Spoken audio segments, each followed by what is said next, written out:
Hey, welcome to the Confident Christian Influence Podcast. My name is Pam Pegram, and I am so excited that you're here today. I'm going to dive into my favorite topic, and it's influence. We've been talking about this on a regular basis. You know that leadership is influence. You've also heard me say that if you're a believer, you are called to lead, right? Well, here's the thing. You're influencing people. So the question is not are you? The question really is how.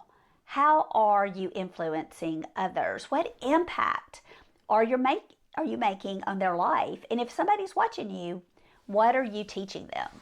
You know, I remember, gosh, it's probably been about 20 to 25 years ago.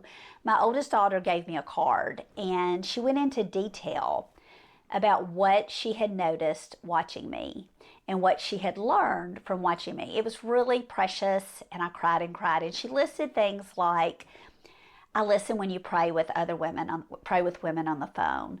I noticed how you show up for people. You're always there for people when they need you. Like things like that. She didn't mention any of the lectures I had given her. I don't know why. I mean, I had given her some really good lectures. She didn't talk about any of the discipline or any of the hard things I did. You know, when she got in trouble or when I'm like, how do I handle this? Like, she didn't mention any of that. She only mentioned what she had learned by watching me. Yikes. So let me ask you, what are people learning by watching you?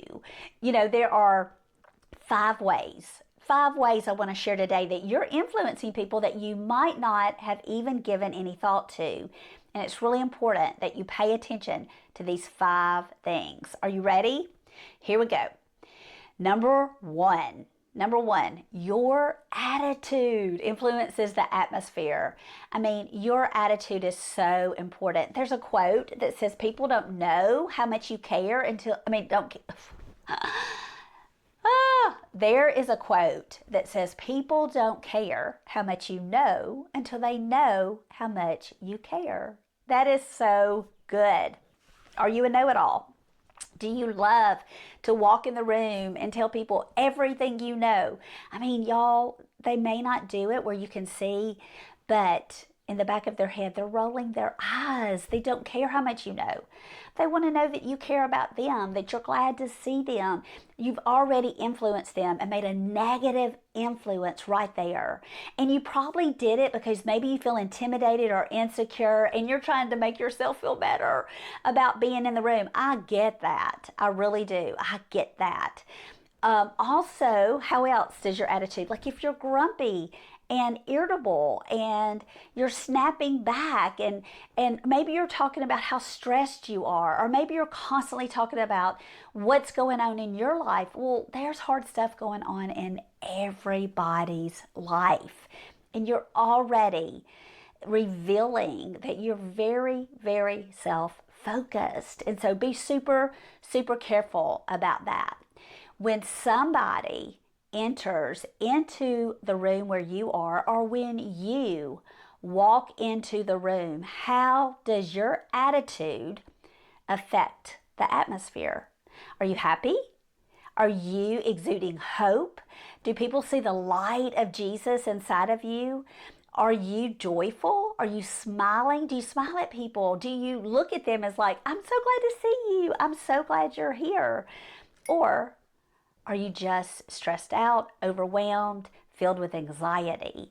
And if that is you, then your attitude is influencing other people. And you know what? We can change our attitude. It's really simple. And we begin by learning to smile more, learning to take every thought captive and stop constantly thinking about ourselves and about what other people think about us, and instead think about other people first.